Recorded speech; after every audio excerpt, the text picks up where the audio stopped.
Bienvenidos a esta segunda parte de este curso de ética para líderes y cristianos de nuestra iglesia.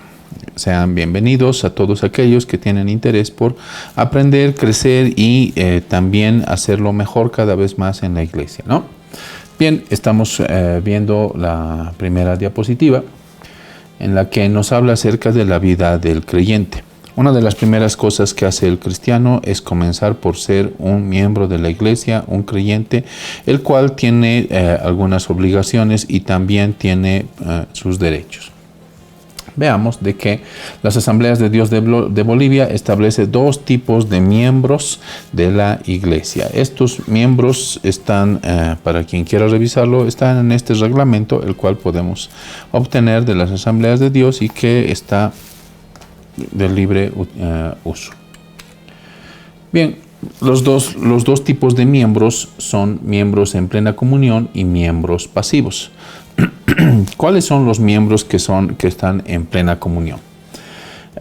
Son aquellos que han experimentado la salvación por fe en el Señor Jesucristo, que pasaron por las aguas del bautismo, que mantienen un buen testimonio, que asisten regularmente a la iglesia, que participan fielmente en la cena del Señor, en la Santa Cena, son fieles con sus diezmos y ofrendas al Señor, cooperan con las actividades de la iglesia. Esos son el primer grupo, que son los miembros en plena comunión. El otro grupo son los miembros pasivos, que no cumplen con todos los requisitos mencionados para los miembros en plena comunión o están en proceso de restauración, de lo cual vamos a hablar más adelante. Bien, pasemos entonces a el primero de los requisitos o de los aspectos que se ven para que una persona se la considere en plena comunión. Ahí vemos, dice Romanos capítulo 10, versículo 9, que si confesares con tu boca que Jesús es el Señor y creyeres en tu corazón que Dios le levantó de los muertos, serás salvo. Porque con el corazón se cree para justicia, pero con la boca se confiesa para salvación. Entonces, la primera declaración que nos dice Pablo en Romanos 10:9 es de que nosotros debemos confesar que Jesús es nuestro Señor, debemos confesarlo. Entonces, esta confesión implica que el Señor nuestro, el que es quien manda en nuestras vidas, nuestro dueño, este Señor es reconocido por nosotros voluntariamente. Entonces, esto significa que nosotros nos debemos a Él y le obedecemos estrictamente a Él, porque es nuestro Señor. Si estuviéramos hablando en tiempos de esclavitud, diríamos que somos como esclavos suyos, de lo cual habla también Pablo. Y nosotros voluntariamente, al hacernos esclavos suyos, nos hacemos libres. Pareciera una contradicción, pero la palabra de Dios nos explica esto, y porque se realiza en un sentido espiritual, somos nosotros libres. Entonces Jesús es nuestro Señor, por lo tanto le vamos a obedecer. Y creyeres en tu corazón que Dios le levantó de los muertos. Nuestra fe se fundamenta en que Jesucristo ha venido a hacer una obra redentora a este mundo, y que al dar Él su vida por nosotros, entonces nosotros, al recibirle como nuestro Señor y Salvador, entonces adquirimos también nosotros esta nueva vida. Juntamente con Él nosotros resucitamos. Vamos a verlo un poquito más adelante cuando veamos un versículo que tiene que ver sobre esto. Bien, así que entonces los que han experimentado salvación son aquellos creyentes que tienen estos dos requisitos, y hay algunas cosas más que debemos poner en claro. Por ejemplo, que la salvación es por fe, ¿no? ¿Y fe en quién? En el Señor Jesucristo, que ha dado su vida por nosotros. Y no es necesaria otra cosa. Se puede decir que dentro de la fe se incluye el arrepentimiento. Algunos lo han de nombrar separado, pero no es ningún problema. Puede incluirse dentro de lo que es la fe. El arrepentimiento. Es necesario el arrepentimiento para la salvación, para lo cual también hay varios versículos. Por lo tanto, el creyente que se ha arrepentido, que tiene fe, entonces ese es el creyente que ha alcanzado la salvación, cumpliendo estos dos requisitos que nos da Romanos 10:9. Podemos hablar de otros más, como el bautismo del Espíritu Santo y otros más, pero que no lo vamos a hacer ahora porque nos extenderíamos mucho. Bien, así que entonces lo que nos dice este primer punto es todo aquel cristiano que lo puede y debe cumplir. Segundo, pasaron por las aguas del bautismo. Los que han pasado por las aguas del bautismo se los considera miembros en plena comunión, pues esto es una orden que el Señor ha dado acerca de nosotros como creyentes. Entonces debemos bautizarnos. Evidentemente puede haber personas que no puedan bautizarse por cuestiones de fuerza superior. Por ejemplo, personas que están en su lecho de muerte, personas que alguna enfermedad les impide poderse bautizar, y estas son las excepciones, por lo cual no sería problema porque no necesitan ser miembros en plena comunión de ninguna iglesia, pues no lo van a lograr hacer tampoco. Así que entonces, de todas maneras, es evidente que para ser miembro de una iglesia cristiana evangélica uno debe haberse bautizado. Y nosotros creemos esto porque la palabra de Dios nos lo enseña. Hechos capítulo 8, versículo 35 dice: entonces Felipe, abriendo su boca y comenzando desde esta escritura, le anunció el evangelio de Jesús, y yendo por el camino llegaron a cierta agua, y dijo el eunuco: aquí hay agua, ¿qué impide que yo sea bautizado? Felipe dijo: si crees de todo corazón, bien puedes. Y respondiendo dijo: creo que Jesucristo es el Hijo de Dios. Y mandó parar el carro, y descendieron ambos al agua, Felipe y el eunuco, y le bautizó. Cuando subieron del agua, el Espíritu del Señor arrebató a Felipe, y el eunuco no le vio más, y siguió gozoso su camino.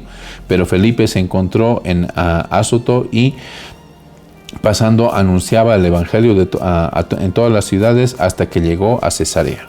Entonces vemos como este hombre eunuco lo único que tuvo que hacer es confesar a Cristo como su Señor, que es el Hijo de Dios. Entonces fue automáticamente bautizado, porque esa es la orden del Señor, y además el Espíritu Santo le había ordenado también a Felipe que haga esta tarea.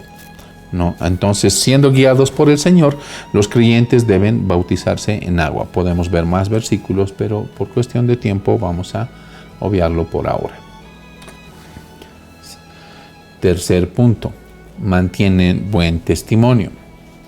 Romanos capítulo 6, versículo 1 dice: ¿qué pues diremos? ¿Perseveraremos en el pecado para que la gracia abunde?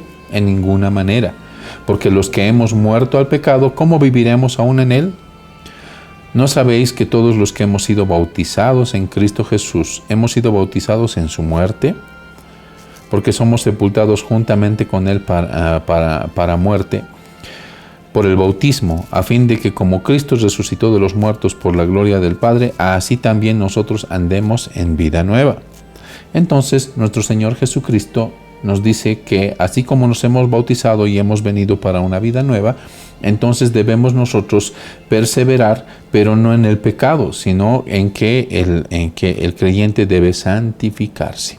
Debemos aprender a vivir una vida santa.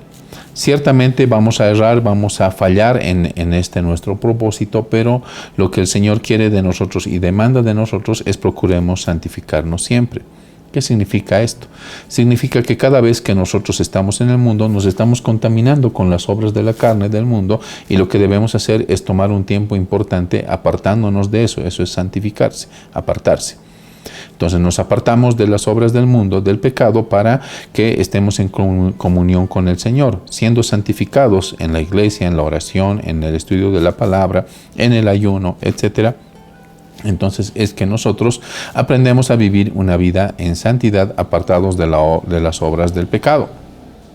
Por lo tanto, aquí la palabra de Dios nos exhorta a que todos vivamos una vida santa, apartada del pecado, debiendo tener un buen testimonio. Es decir, que un cristiano no puede andar peleándose con las personas. Un buen cristiano no debe andar en pleitos con los miembros de la iglesia, Un buen cristiano no debe tener deudas impagas. Un buen cristiano ha de tener un buen testimonio. Menos todavía que un cristiano estuviera metido en adulterio, fornicación, todo tipo de adicciones, etcétera, ¿no? Que son reñidos para la misma sociedad. Mucho más todavía dentro de la obra de Cristo, dentro de la iglesia. Bien, así que entonces debemos tener un buen testimonio. ¿Qué pasa si una persona no está dando buen testimonio?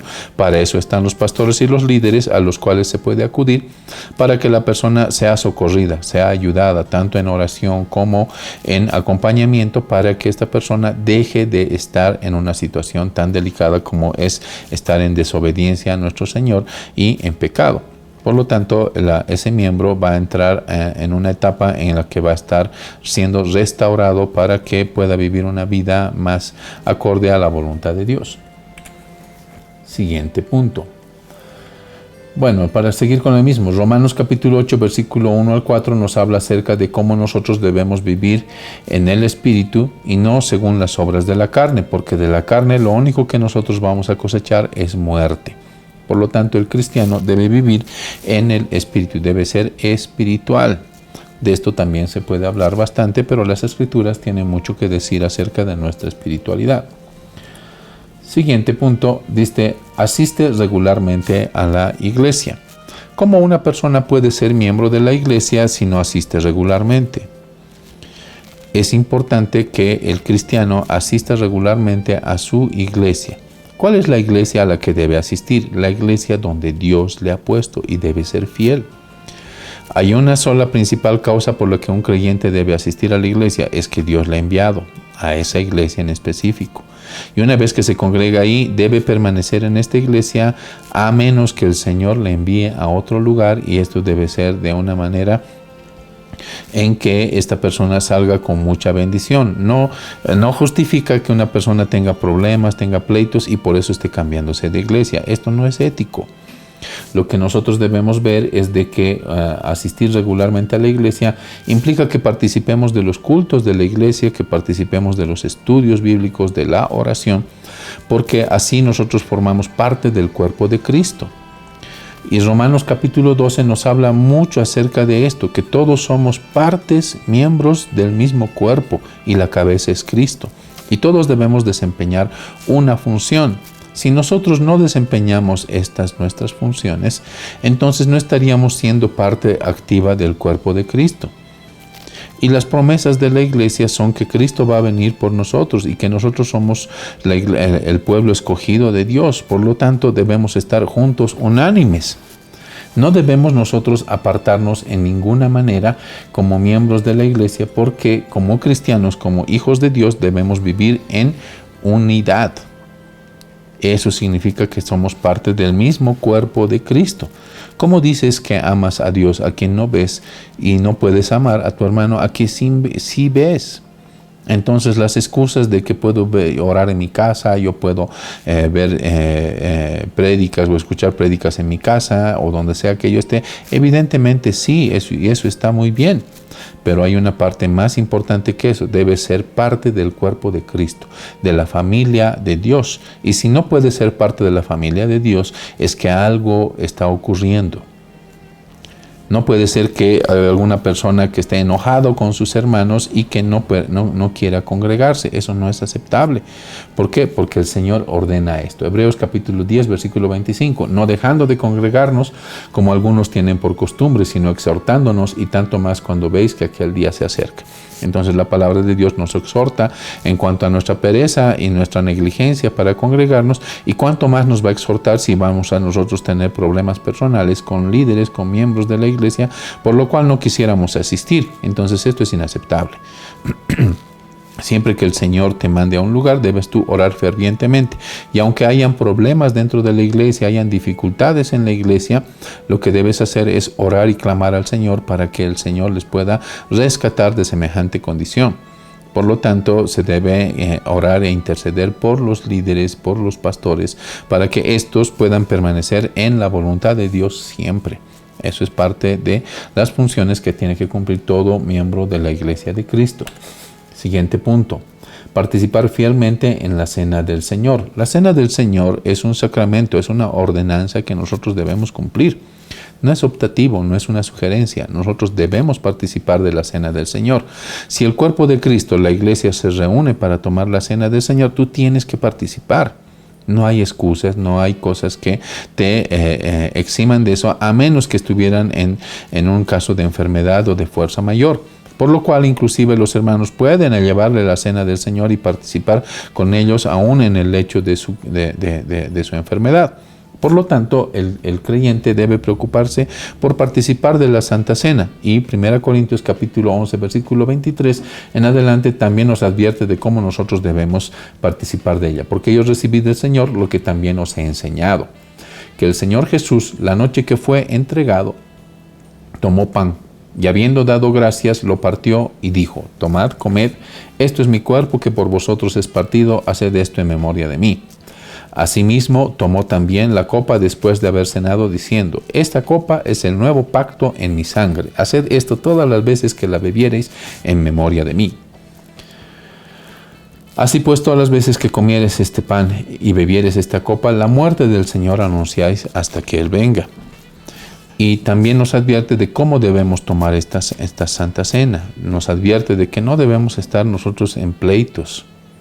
Y esto nos advierte también Gálatas: manifiestas son las obras de la carne, que son pleitos, celos, iras, contiendas, disensiones, enemistades.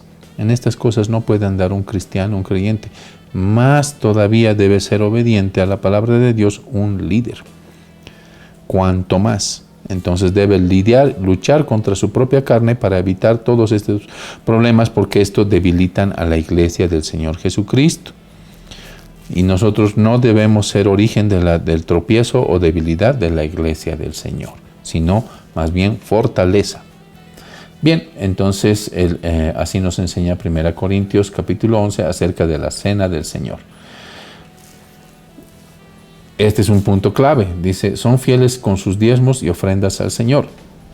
Acerca de esto hay mucho que decir. Mateo 11:23 dice: ay de vosotros, escribas y fariseos, hipócritas, porque diezmáis la menta y el eneldo y el comino, y dejáis lo más importante de la ley, la justicia, la misericordia y la fe. Esto era necesario hacer sin dejar de hacer aquello.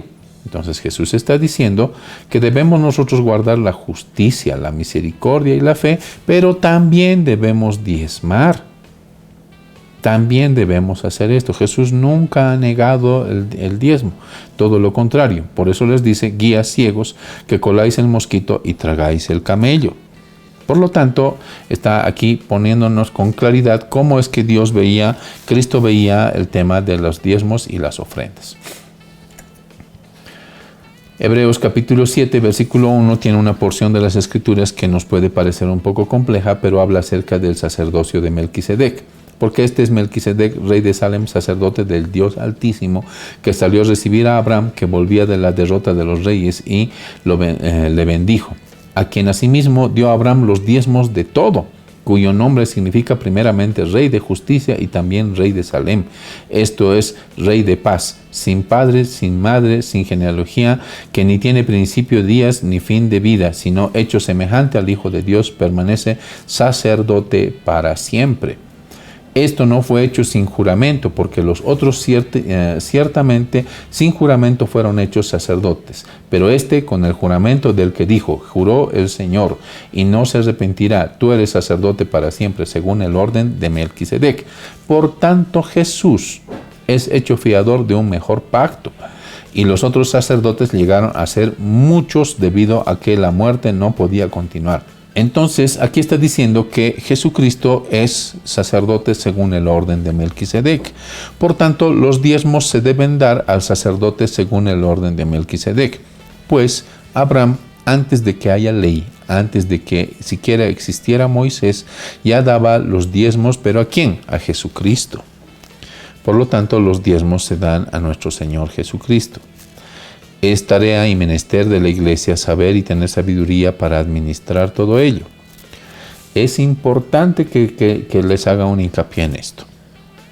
Un pastor es un miembro más de la iglesia. No es alguien que debe ser privilegiado dentro del cuerpo de Cristo. Si bien la Biblia dice que se debe sostener a los pastores, porque si trabajan a tiempo